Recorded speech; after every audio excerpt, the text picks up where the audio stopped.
Right Asma గారు చెప్పండి. ఒక పక్క నిరుద్యోగులు చేస్తున్నటువంటి పోరాటాలు నోటిఫికేషన్లు వద్దు అని చేస్తా ఉన్నారు అని చెప్పి ప్రభుత్వం చెప్తుంది. అసలు ఎందుకు చేస్తా ఉన్నారు ఈ ధర్నా? ఇవి మూతులు పగలగొట్టుకునే పనులు చేస్తున్నారు వీళ్ళు. వద్దు అని ధర్నాలు చేస్తున్నామా? అసలు ఏ నోటిఫికేషన్స్ వస్తున్నాయి, ఎవరు ఇచ్చిరు, ఎన్ని ఇచ్చిరు అనే లెక్క మీరు కరెక్ట్ తెలుసుకుంటున్నారా? నిజంగా మీరు సోయిండే మాట్లాడుతున్నారా? ఏ విధంగా మాట్లాడుతున్నారు? 60,000 ఉద్యోగాలు వచ్చిన నోటిఫికేషన్లు వద్దని ధర్నాలు చేస్తున్నామా? వద్దని చేయలేదు. మాకు డేట్ క్లాషెస్ అవుతున్నాయి. డేట్స్ డిఎస్సివి గ్రూప్స్వి ఆ డేట్స్ క్లాషెస్ అవుతున్నాయి కాబట్టి కొంచెం పోస్ట్పోన్ చేయండి, డిఎస్సి అయినా గ్రూప్స్ అయినా అని చెప్పేసి అడిగినాం తప్ప నోటిఫికేషన్స్ వద్దు అని, జాబ్స్ వద్దు అని మేము ధర్నాలు చేసే పరిస్థితిలో మేము తెలంగాణ నిరుద్యోగులం లేము. మరి ఎందుకు ఇప్పుడు కాంగ్రెస్ ఏర్పడ్డ వెంటనే జాబ్ క్యాలెండర్ రిలీజ్ చేసింది, మళ్ళీ ఎందుకు వస్తుంది ఆ ప్రస్తావన? జాబ్ క్యాలెండర్ రిలీజ్ చేసి నువ్వు బొట్టు తీసుకుపోయి బొట్టు పెడతా అని పెట్టకుండా ఉంటే ఎట్లా ఉంటుంది అసలు?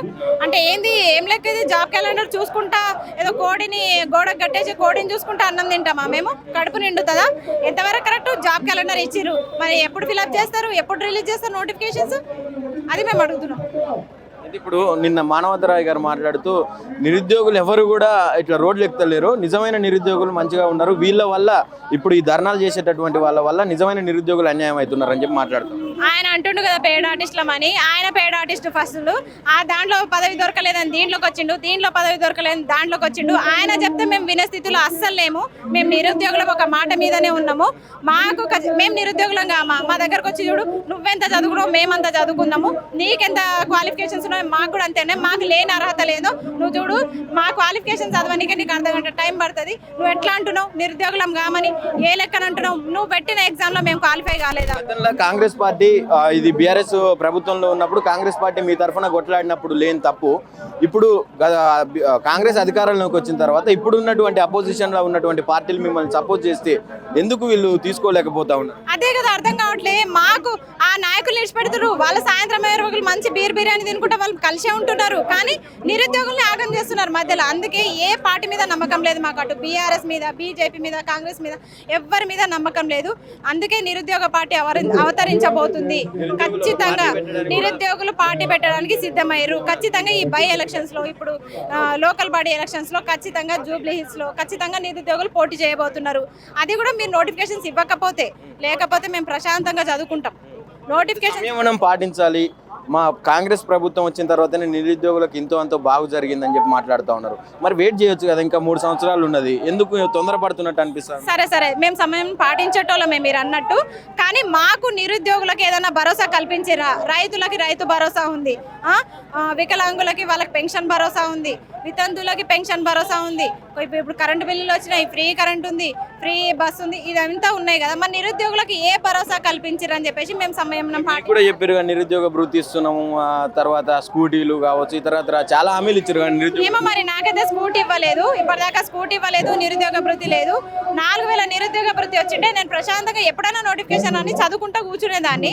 అటు రూమ్ రెంట్స్ కట్టలేక, ఇటు ఎవరిని అడగలేక, అప్పులు చేయలేక మా పరిస్థితి ఏంది అని అడుగుతున్నా. ఇంకోటండి, ఇప్పుడు గతంలో కాంగ్రెస్ పార్టీ తరఫు నుంచి ఏదైతే అంటే కాంగ్రెస్ పార్టీ ప్రేరేపిస్తే ఇప్పుడు నిరుద్యోగులందరూ కూడా బస్సు యాత్రలు కావచ్చు, ఇంకా ఇతర యాత్రలు అన్ని చేసినప్పుడు ముందల ఉండి నడిచినటువంటి కీలక నాయకులు, ఆ విద్యార్థి లీడర్లు, మేధావులు ఇప్పుడు ఎందుకు మీ పక్షాన కొట్లాడతలేరు? అంటే మీది నిజమైన ఉద్యమం కాదనుకోవచ్చా, వాళ్ళు చేస్తున్నది కరెక్ట్ కాదనుకోవచ్చా, ఏమనుకోవాలి? వాళ్ళు పదవుల కోసమే చేసిరని అందరికి అర్థమైపోయింది. వాళ్ళకి పదవులు రాగానే, వాళ్ళకి ఉద్యోగాలు రాగానే మమ్మల్ని పక్కన పెట్టేసిర్రు. మా గురించి వాళ్ళకి సోయి లేదు, మమ్మల్ని మర్చిపోయారు వాళ్ళు. నిరుద్యోగుల మీద ఖచ్చితంగా పోయినాము, ఇప్పుడు చేస్తాం, అప్పుడు చేస్తాం అంటారు, కానీ చెయ్యరు. ఎంతమంది అంతమంది రోడ్ల మీదకి ఎక్కి ప్రచారాలు చేసి ఈరోజు అందరితో మేము బ్యాడ్ అయిపోయి మరి మీ ప్రభుత్వాన్ని మేము ఎన్నుకుంటే ఈ రోజు మమ్మల్ని పక్కకు పెట్టేసిర్రు. రేపన్నారు వాళ్ళు గెలిచినా అదే అంటారు. బీఆర్ఎస్ అధికారంలోకి వచ్చినా, బీజేపీ అధికారంలోకి వచ్చినా ఆ రోజు మమ్మల్ని ఓడగొట్టి మమ్మల్ని కించపరిచింది మీరు, కాబట్టి నిరుద్యోగులారా అనుభవించండి అని వాళ్ళు కూడా నోటిఫికేషన్ చేయరు. అప్పుడు వాళ్ళని అడగలేం, వీళ్ళని అడగలేం. అందుకే మేము డిసైడ్ అయినాం, నిరుద్యోగ పార్టీ అవతరించబోతుంది ఖచ్చితంగా. 2 లక్షల ఉద్యోగాలు ఇస్తామని చెప్పి మంచి ప్రగల్భాలు పలికింది ఇప్పుడున్నటువంటి కాంగ్రెస్ ప్రభుత్వం. మళ్ళీ ఎందుకు నిరుద్యోగుల పక్షాన ఇంత చిన్న చూపు వ్యవహరిస్తూ ఉన్నది? మరి ఎక్కడ పోయారు? నిద్రపోతున్నారా? మరి సోయి లేదా? ప్రకటనలు అయితే చేస్తున్నారు, పేపర్ ప్రకటనలు చేస్తున్నారు, నిరుద్యోగుల వల్లనే మేము చేస్తున్నామని అన్ని చెప్తున్నారు. మరి ఎక్కడ పోయారు? మీరంతా ఎక్కడ పోయారు? ఈ రోజు మీరు ఇచ్చిన హామీ మీరు తుంగలో ఎందుకు తగ్గుతున్నారు? మీకు గుర్తు లేదా మా నిరుద్యోగుల బాధ? ఎఫెక్ట్ పడే అవకాశం ఉందా? ఇప్పుడు రానున్న ఎలక్షన్ లో కసరత్తులు చేస్తా ఉన్నది ఇప్పుడు ఉన్నటువంటి ప్రభుత్వం. లోకల్ బాడీ ఎలక్షన్స్ కు ఎఫెక్ట్ ఏమన్నా చూపెడతారా? ఖచ్చితంగా ఎఫెక్ట్ పడుతుంది. మీరు చూసుకుంటుండండి, నిరుద్యోగులు కూడా అవకాశం కోసమే ఎదురు చూస్తున్నాము. మాకు అవకాశం దొరుకుతుంది కాబట్టి ఖచ్చితంగా తొక్కుతాం మేము. ఇంకోటి మానవతరాయ్ గారు మాట్లాడుతూ రీసెంట్ గా డిబేట్ లో మాట్లాడుతూ నువ్వేంది నీ స్థాయి ఏంది అని చెప్పి ఒక నిరుద్యోగిని మాట్లాడుతూ ప్రస్తావిస్తా ఉన్నాడు. అంటే ఒక మంత్రిని క్వశ్చన్ చేసే స్థాయి నీకు లేదని చెప్పి స్థాయిల గురించి మాట్లాడుతూ ఉన్నాడు ప్రధానంగా.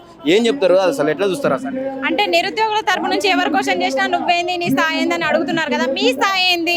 ఫస్ట్ మీ స్థాయి ఏంది? మీ స్థాయి, మీకు ఆ స్థాయి ఎక్కడి నుంచి వచ్చింది? మా వల్ల కాదా? మమ్మల్ని ఎట్లా మర్చిపోతారు? మరి మీకు వచ్చిన స్థాయి ఎవరి వల్ల వచ్చింది? ఆ స్థాయిని మేము పోగొట్టగలము, పోగొట్టి చూపిస్తాము. ఎట్లయితే నువ్వు స్థాయి గురించి మాట్లాడుతున్నావు, నీ స్థాయిని దిగజార్చే పూజ మాది. నువ్వు ఎప్పుడో దిగజారిపోయినావు. ఎప్పుడైతే ఒక నిరుద్యోగిని కొట్టడానికి వచ్చినావో, నీకు అర్హత లేదన్నావో, నువ్వు మాట్లాడద్దు అన్నావో, కొట్టడానికి చెప్పులతో కొడతా అన్నప్పుడే నీ మీద ఉన్న గౌరవం పోయింది. నువ్వు ఎంత గింజుకున్నా ఆ కాంగ్రెస్ పార్టీకి ఏ పదవి ఇచ్చేటట్టు లేరు. అందుకే మొత్తుకుంటున్నాడు ఆయన. ఫస్ట్ ఆఫ్ ఆల్ అది పదవుల కోసమే. పదవులు ఇస్తే సైలెంట్ గా అయిపోతారు. ఇప్పుడు పదవులు వచ్చిన వాళ్ళు సైలెంట్ గా లేరా? అందరు సైలెంట్ గా అయిపోయారు కదా. ఆయన కూడా పదవి ఆయన సైలెంట్ గా అయిపోతాడు. ఇంకోటి శాతగానే ఒక ఆయన ఉంటాడు, ఆయన జోబులో చేసుకోమని రికార్డు స్థాయిలో ఉద్యోగాలు ఇచ్చినాం మేమని అంటాడు. రికార్డు స్థాయిలో నీ రికార్డు బద్దలు కొడతాం ఆగు. ఈ ఎలక్షన్ లాగు నీ రికార్డు బద్దలు కొడతాం. ఫైనల్లో నోటిఫికేషన్లే కావాలి మాకు, వేరే ఏమొద్దు. నోటిఫికేషన్లు ఇచ్చి మాట్లాడండి అంతే. ఏం చెప్తారని ఒక పక్క నోటిఫికేషన్లు వద్దని చెప్పి ధర్నాలు చేస్తున్నారని చెప్పి మాట్లాడుతూ ఉన్నది కాంగ్రెస్ ప్రభుత్వం. నిజంగా దేనికోసం నిర్వహిస్తూ ఉన్నారు ఈ ధర్నా? నోటిఫికేషన్ కావాలనే వద్దనా? నోటిఫికేషన్ కావాలని గత గవర్నమెంట్ 2022లో అయితే కేసీఆర్ గవర్నమెంట్ ఉందో, కేసీఆర్ గవర్నమెంట్ గారు 500 ఒక పోస్టు గ్రూప్ 1ది, 1700 పోస్టులు గ్రూప్ 3, 1100 పోస్టులు గ్రూప్ 3 వేయడం జరిగింది.